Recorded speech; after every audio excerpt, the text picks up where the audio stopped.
Hey guys, we're Martial Jiu-Jitsu here, and I dropped down to my school, Gracie Schwartzwald, to shoot a quick video, or a couple videos maybe.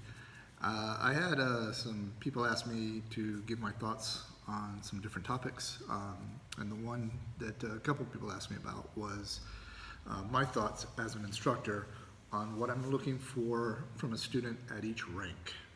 So sort of what each belt rank represents, what they should be focusing on in order to move on to the next rank. And so I thought I'd cover that today. So for those of you guys who maybe aren't as familiar, jiu-jitsu generally has 5 belts: the white, blue, purple, brown, black. And it can take anywhere from 10 to 15 years to get a black belt if you're sort of an average person training an average amount of time. So we'll cover them in order. So for the white belt, for me, that's the open mind belt. You just are learning, right? You're learning the fundamentals of jiu-jitsu. So, for instance, this is something I'm very adamant about. For my test to get a blue belt, the focus of the jiu-jitsu you need to get a blue belt is for self-defense. Every school has its different focus, what they think is important. But for me, I don't think you should have a blue belt if you don't recognize how to defend yourself against real-world attacks. And that's what I mean by self-defense. Not jiu-jitsu versus jiu-jitsu, but jiu-jitsu versus the world. So for instance, if you know how to defend a heel hook, that's not something you would ever really need in a real fight. Do you know how to defend a punch? Do you know how to defend a tackle? Do you know how to get out of a headlock? Do you know how to defend yourself if you're mounted and somebody's trying to hit you? All of these things are what I think the primary focus of a white belt's training should be. Again, other schools have different focuses, but it drives me crazy to see blue belts who have come to train with me, or purple belts even, who have no idea how to block a punch, can't do a takedown very well, can't clinch fight, all of the things that you would need to defend yourself, because to me that's what a blue belt represents. You can defend yourself. So it's also the time that you learn the building blocks of everything that's going to come after. So you need to learn how to shrimp correctly, break fall correctly. You need to know how to do correct basic hip throws, basic double leg takedowns. You need to know how to correctly frame where your arms need to be. I'm seeing a lot of guys that get their frames and all their defense is completely out of place because they, can rely on flexibility, throwing their legs up and kind of squirreling out of places. And that generally works until it doesn't work.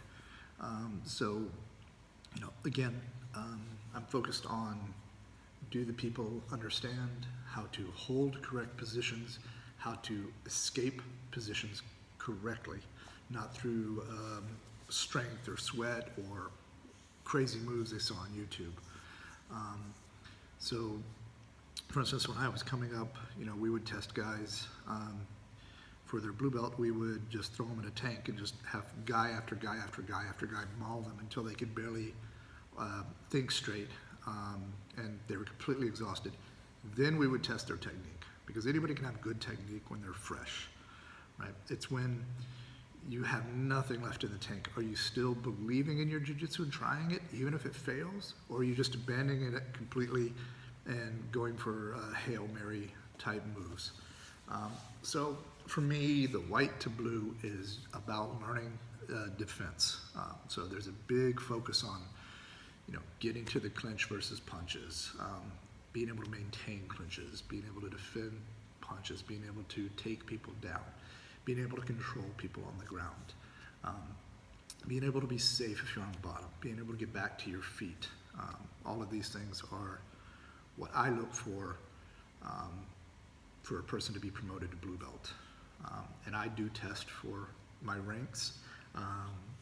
That's a controversial topic, but It's not the only thing I look at, but as I say, you won't get a rank under me unless you test, but just because you pass the test doesn't mean you get the rank. It's just one part of a bunch of other things.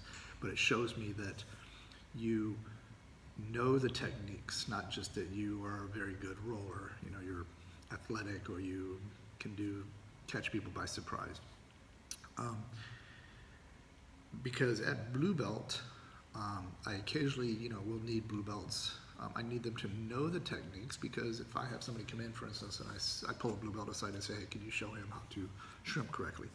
They should know how to, not sort of shrimp correctly, but how to actually break it down and explain why, we're doing it the way we are.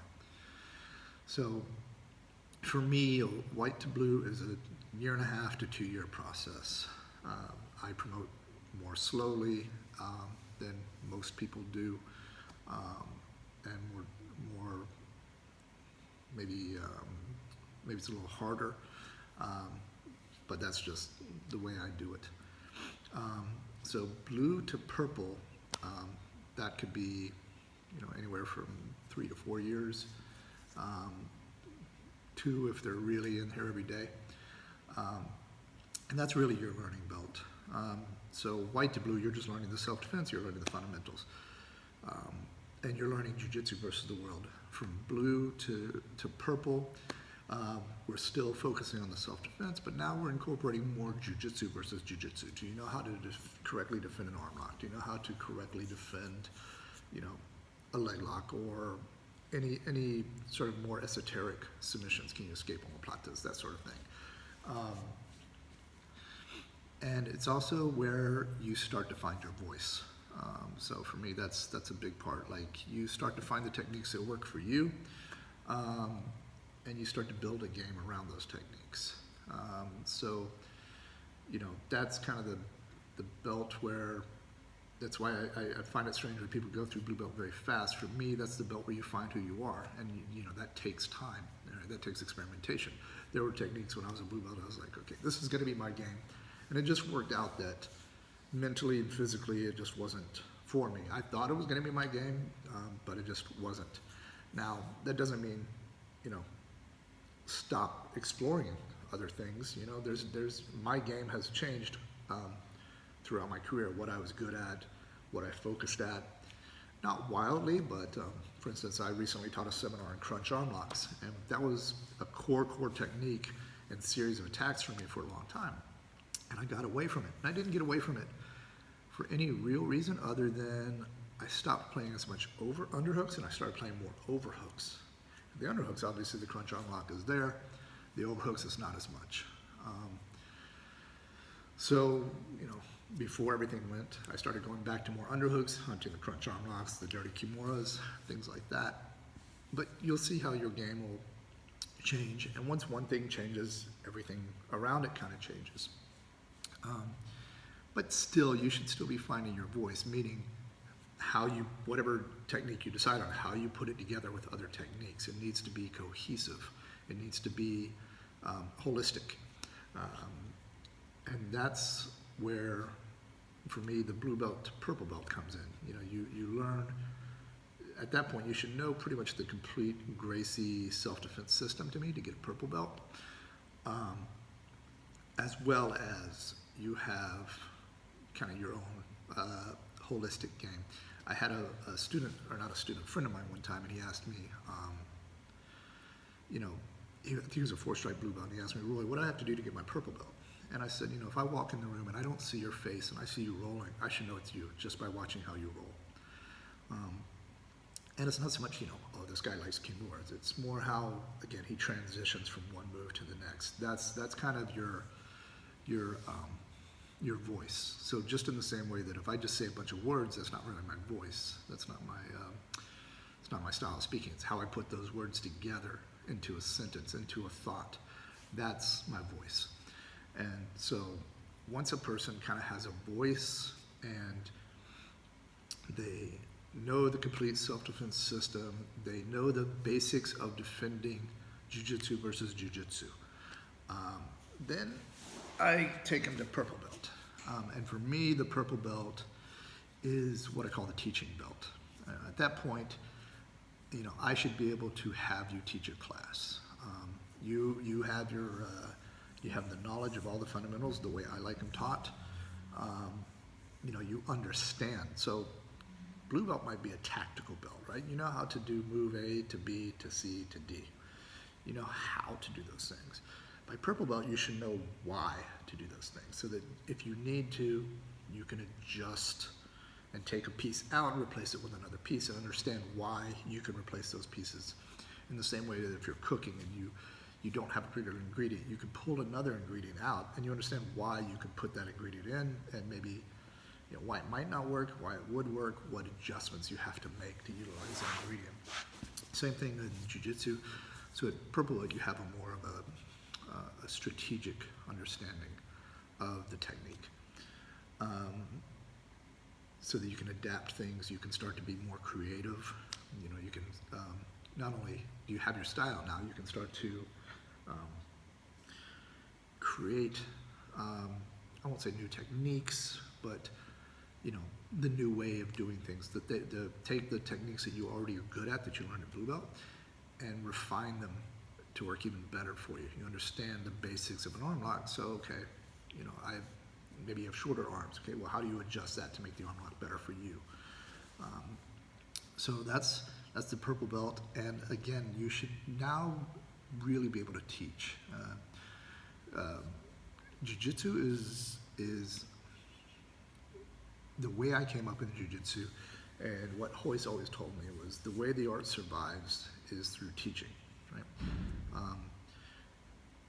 In order to get a black belt, I think you should be a good teacher. You can be a good competitor or not. You can be a good grappler or not, but you have to be a good teacher in my mind. And that's part of the journey, right? Is learning how to explain the techniques, not just demonstrate the techniques, but actually explain and teach. And that needs to be the focus of a purple belt, because a lot of people, they start teaching at purple belt. I started teaching at purple belt.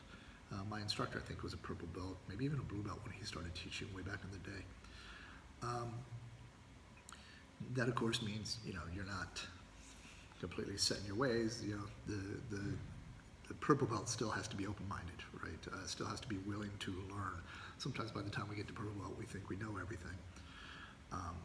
You still have to, come to class and learn and understand that, that you can still get better at techniques, and you can still learn new techniques, and you can still change the way you're doing the techniques, or even your game. So, but that's really where you start to take what you learned at blue belt as your game, and get rid of the stuff that's extraneous for now, that doesn't really apply to your game. So you need to start taking that flow of techniques, that is particular to you, and the style that's particular to you, and kind of getting rid of the other stuff, and really kind of making your style as diamond sharp as you can get it. That's the point of the purple belt to me, is you found your voice maybe at blue belt. Again, it may change during purple belt, but it shouldn't drastically change. I'm not going to go from, necessarily a tight, takedown top kind of guy to all of a sudden being a, sloppy open guard player. I'm not saying you can't do both. Be an open guard and be a top guy, but the transition between the two should make some sense.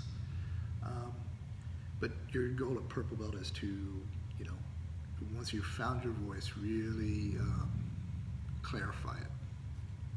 And then a brown belt is just kind of, you've basically built your statue. It's, you can tell exactly what it is. Now you're just kind of cleaning it up, right? The difference between a brown belt and a black belt is not that much, right? For me, purple belt should be 4 or 5 years. Some people would be surprised by that. I think I was a purple belt for 5 or 6 years. And brown belt should not last that long, I don't think, because you're basically a black belt. It's just a matter of, to me, really cleaning the edges off of your style, really making sure that you can teach. If you haven't really learned to teach by that point, really making sure you can teach. And also, this is a time to take a lot of your fundamentals and make sure they're still there, because throughout your blue and purple, especially unless you're at a big school, oftentimes you're one of the better people in the class, right? So you're used to just smashing white belts and smashing low blue belts. And often your defense will fall away, right? Your ability to defend, unless you're putting yourself in those positions. And so brown belt is a good time to go back to, letting people have your back, letting people mount you and not just right away escaping, learning to survive, learning to properly escape again, go back to trying to do upas, all the things that you were doing a lot as white belt that, you just haven't had to do. You take a good high purple belt at a school, the amount of times he's gonna have to escape side control if it's only white belts and blue belts. Unless he puts himself there, it's not that high.